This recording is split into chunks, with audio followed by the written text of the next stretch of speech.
राम स्वरूप वर्मा जी ने कहा था, जानो तब मानो।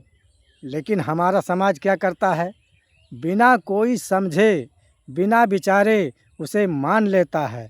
अंधविश्वास पाखंडवाद में हमारा देश बहुत बड़ा, जैसे मान लो इतना बड़ा तरक्की कर रहा है, लेकिन सोचना विचारता नहीं है। राम स्वरूप वर्मा ने जो ज्ञान देकर चले गए, उन्होंने कहा था किसी धर्म का और किसी इंसान का आप बुराई मत कीजिए। आप तर्कवादी बनिए और अपने तर्क वितरक से आप सबको समझाइए। जिसको समझ में आए वो माने या ना माने, उसकी मर्जी। लेकिन राम स्वरूप वर्मा ने ये थोड़ी कहा था किसी का विरोध करो।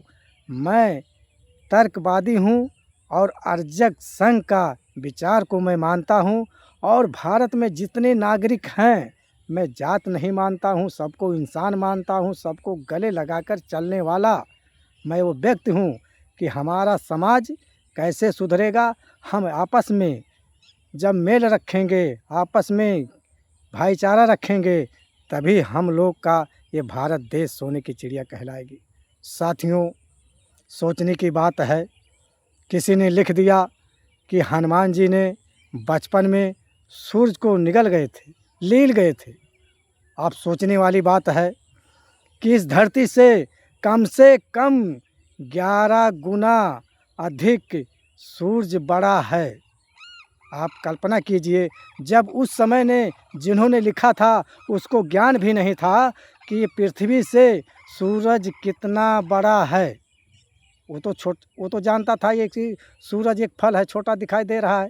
लेकिन उस समय हमारा समाज अनपढ़ था, पढ़ने लिखने का अधिकार नहीं था।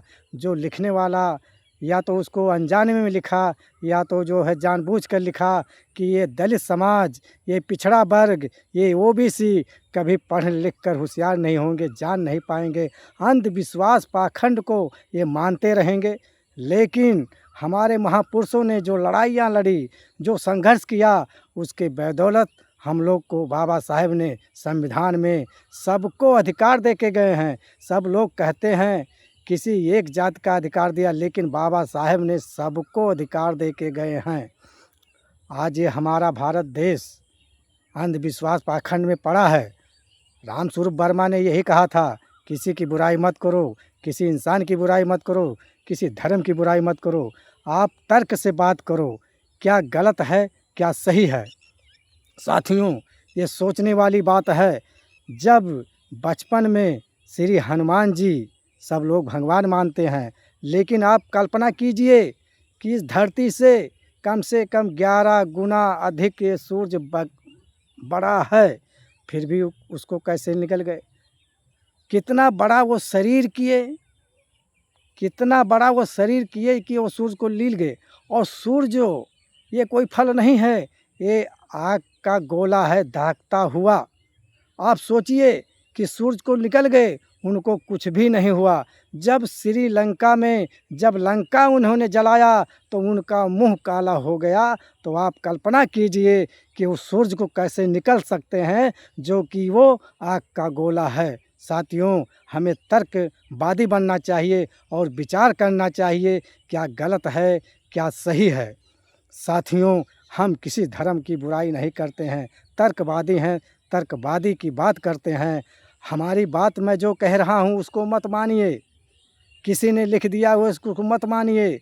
लेकिन आप तर्क कीजिए, तर्क की कसौटी पे जो बात सही लगे आप उसको मानिए। अगर भारत को स्वस्थ राज्य बनाना है, भारत को संपूर्ण सोने की चिड़िया बनाना है, तो आपको तर्कवादी बात बनना पड़ेगा। और राम स्वरूप वर्मा के विचारों पे जब आप चलेंगे तो ये भारत सोने की चिड़िया एक ना एक दिन ज़रूर कहलाएगी, इसमें कोई संदेह नहीं है। लेकिन जब आप अर्जक संघ से आप जो है विचार नहीं मानेंगे, नहीं समझेंगे, तो आप ये कल्पना ना कीजिएगा कि ये भारत सोने की चिड़िया बनेगी। जब तक राम स्वरूप वर्मा जी को नहीं मानोगे, तब तक आप अंधविश्वास पाखंड में पड़े रहोगे और दूसरे को बुराई करोगे। अपने अंदर झांक के देखो कि मैं कितना सही हूँ, मैं कितना गलत हूँ। जब आप सही रहोगे तो दूसरे को सही शिक्षा ज्ञान दे सकते हो। जब आपके अंदर बुराई है तो दूसरे को बुराई आप नहीं दे सकते हो। और आपका कल्पना ना कीजिएगा कि हम गलत हैं तो दूसरों को सुधार देंगे। पहले अपने आप के दिल के अंदर झांक के देखो। साथियों, आपको मैं तर्कवादी इसलिए बात मैं कहता हूँ कि जो बात समझ में आए उसे मानिए। आप सोचिए वाली बात है कि धरती से आप सोचिए कि धरती से कम 11 गुना अधिक बड़ा है और सूर्य आग का गोला है।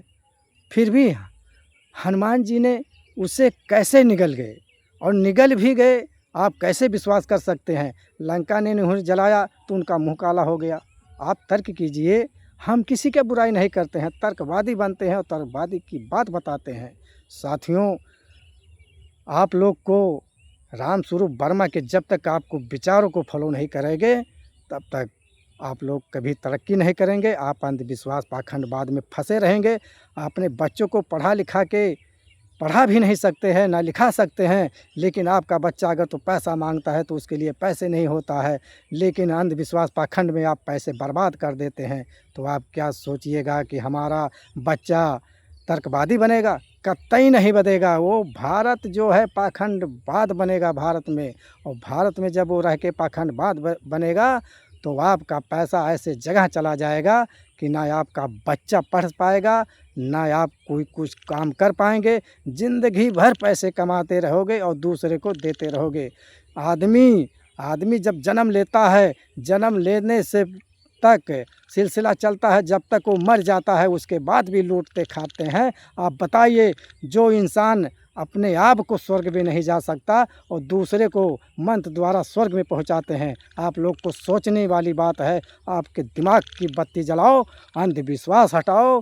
जय भीम, जय अर्जक, जय संविधान, जय भारत।